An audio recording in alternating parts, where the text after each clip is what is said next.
عیسی دوه کسانو ته ځان ورښکاره کړو او هغوی بې حده خوشحالۍ سره بیرته راغلل. زموږ مالک په رښتیا ژوندی شوی، هغه شمعون ته ښکاره شو. موږ هغه د ایماوس په لاره کې ونه پیژاندو چې ډوډۍ ماتوله ومو پیژندو. د ایماوس ښار ته ولې لاړو؟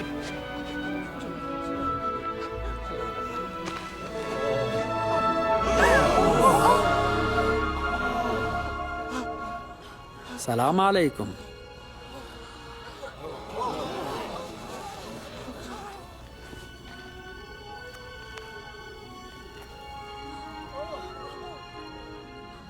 ولی ورخطای؟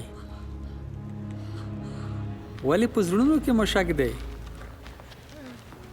وګورئ زما پخو لاسو ته، وګورئ زه پخپله یم. لاس پر ما ووهئ، ځان پوه کړئ.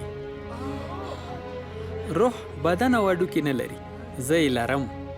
کله چې زه در سره وم په دې هکله مې درته ویلي وو، او هر څه چې زما په هکله تورات کې د نبیانو په ویناو کې او په زبور کې لیکلي دي باید پوره شي.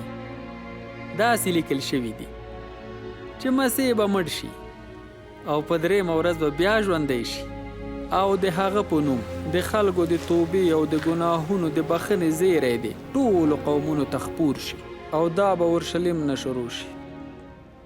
تاسې به د دې شاهدان یئ. زه به د خپل پلار وعده تاسو ته درلیږم. تاسې هم په دې ښار کې پاتې شئ تر څو چې آسماني قدرت تاسو ته درشي.